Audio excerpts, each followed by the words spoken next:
दोस्तों, डेट है 2 नवंबर 1907। New York city. रात के 2 बज रहे हैं। एक शानदार लाइब्रेरी में दुनिया के सबसे अमीर बैंकर्स बैठे हैं। हवा में टेंशन है, पसीना बह रहा है। अमेरिका की इकोनॉमी कोलैप्स होने वाली है। बैंक्स बंद हो रहे हैं, लोग सड़कों पर हैं, स्टॉक मार्केट जीरो होने वाला है।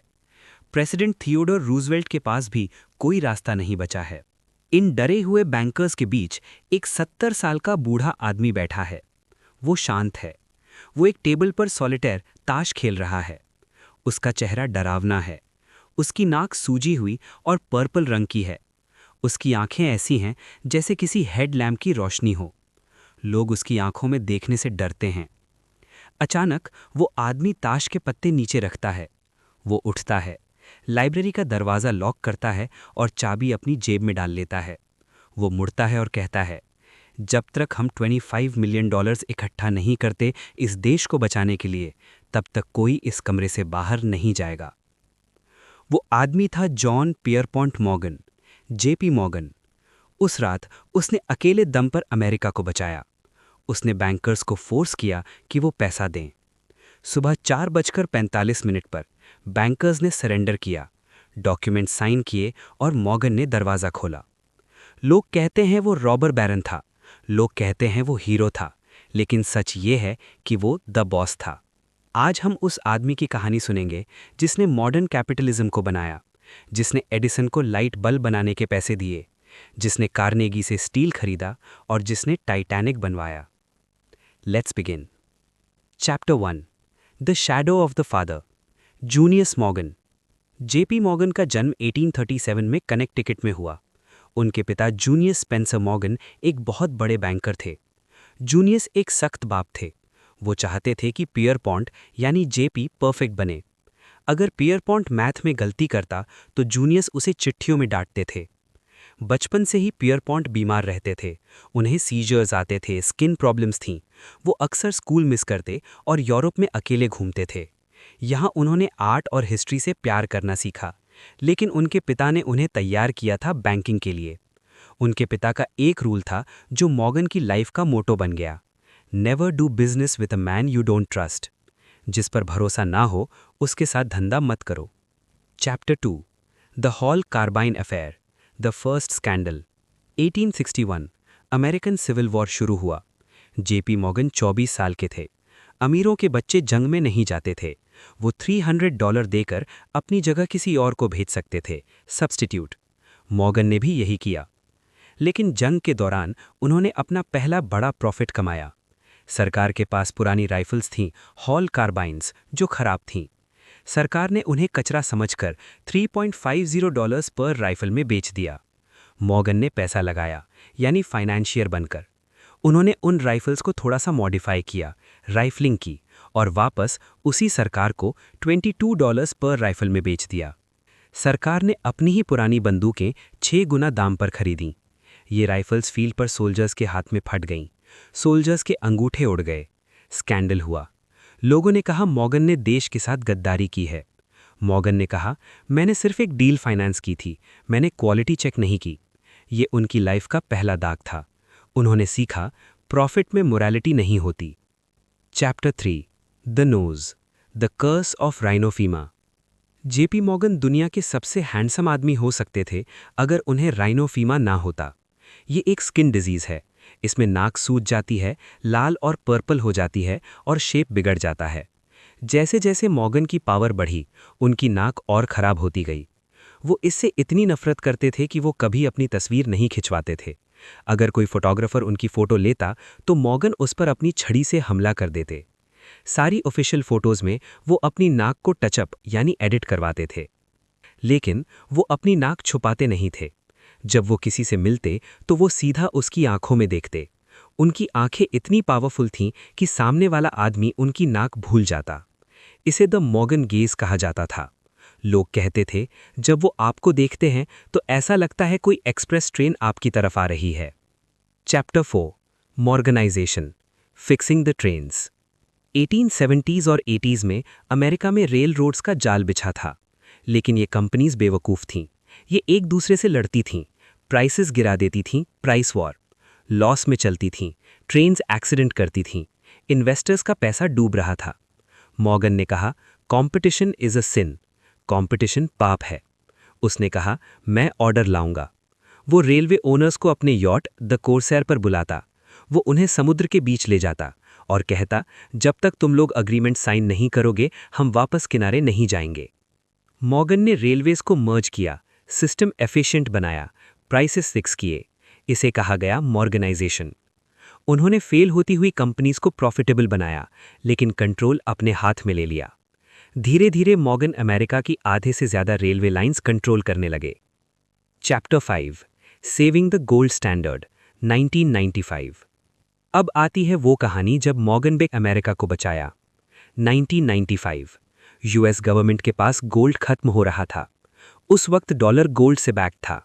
अगर गोल्ड खत्म तो डॉलर की वैल्यू जीरो। ट्रेजरी के पास सिर्फ $9 मिलियन का गोल्ड बचा था, यानी एक दिन का खर्चा। अमेरिका डिफॉल्ट करने वाला था। मॉर्गन ट्रेन पकड़कर वॉशिंगटन डीसी गए। White house president Grover Cleveland ने मिलने से मना कर दिया। मॉर्गन रिसेप्शन रूम में बैठ गए। वो वहां कई घंटे बैठे रहे, चुपचाप अपनी सिगार पीते हुए। प्रेसिडेंट को फाइनली मिलना पड़ा। मॉर्गन ने कहा, मिस्टर प्रेसिडेंट, आपके पास शाम तक का गोल्ड बचा है। अगर आपने कुछ नहीं किया तो कल अमेरिका बर्बाद हो जाएगा। प्रेसिडेंट ने पूछा, आप क्या कर सकते हैं? मॉर्गन ने कहा, मैं और मेरे यूरोपियन फ्रेंड्स रॉथस्चाइल्ड्स मिलकर गवर्नमेंट को $65 मिलियन का गोल्ड देंगे। बदले में हमें बॉन्ड्स चाहिए। प्रेसिडेंट के पास कोई ऑप्शन नहीं था। उन्होंने हाँ कर दी।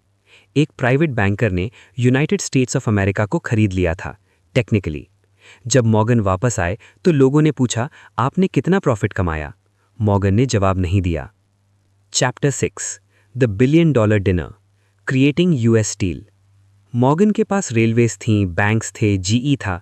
अब उसे चाहिए था स्टील। सबसे बड़ी कंपनी थी कार्नेगी स्टील। जैसा हमने कार्नेगी की स्क्रिप्ट में देखा, मॉर्गन ने चार्ल्स शॉब से पूछा कि प्राइस क्या है। शॉब ने वो $480 मिलियन वाला कागज दिया। मॉर्गन ने कार्नेगी को खरीद लिया। फिर मॉर्गन ने बाकी छोटी स्टील कंपनीज को खरीदा और सबको मिलाकर बनाया यूएस स्टील, दुनिया की पहली $1 बिलियन कंपनी। इस कंपनी की वैल्यू यूएस गवर्नमेंट के टोटल बजट से दुगनी थी।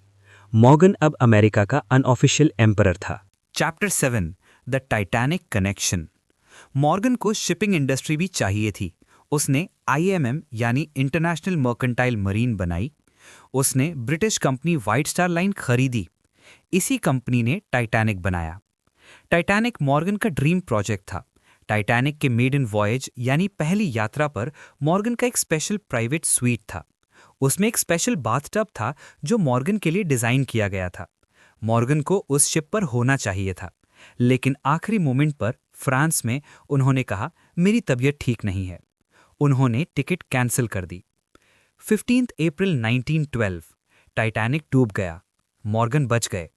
लोगों ने कॉन्स्पिरेसी थ्योरीज बनाई कि मॉर्गन ने जानबूझकर डुबाया, राइवल्स को मारने के लिए। लेकिन सच ये था कि वो बीमार थे। जब न्यूज मिली तो मॉर्गन ने सिर्फ एक लाइन बोली, monetary losses amount to nothing in life, it is the loss of life that counts. Chapter 8, the panic of 1907, the one man central bank. Wall Street crash हो गया। ट्रस्ट कंपनीज फेल हो रही थी। लोग bank से पैसा निकालने दौड़ रहे थे। Bank run. उस वक्त अमेरिका में फेडरल रिजर्व यानी सेंट्रल बैंक नहीं था। सरकार के पास पैसा नहीं था मार्केट बचाने का। सबकी नजरें मॉर्गन पर थीं। मॉर्गन 70 साल के थे। उन्हें हैवी कोल्ड था, लेकिन वो न्यूयॉर्क आए। उन्होंने डॉक्टर्स को कहा, मुझे जिंदा रखो जब तक ये क्राइसिस खत्म न हो जाए। वो इंट्रो वाला सीन। उसने शहर के सारे बड़े बैंकर्स को अपनी लाइब्रेरी में बुलाया, दरवाजा लॉक किया। उसने उन्हें डेटा दिखाया, अगर तुमने पैसा नहीं दिया तो तुम्हारा अपना बैंक भी डूब जाएगा। बैंकर्स नखरे कर रहे थे। मॉर्गन वहां चुपचाप सॉलिटेयर खेलते रहे। सुबह 4 बजे उन्होंने कॉन्ट्रैक्ट टेबल पर पटका और कहा, साइन हियर। उन्होंने साइन किया। मॉर्गन ने $25 मिलियन मार्केट में डाले।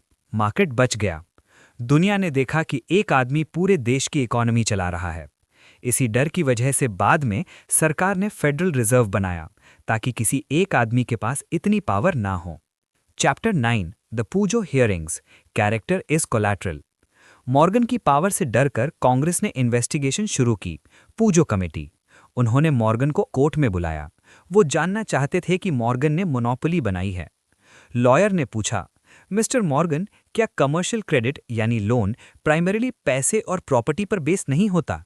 मॉर्गन ने हिस्ट्री का सबसे फेमस जवाब दिया, no sir, the first thing is character.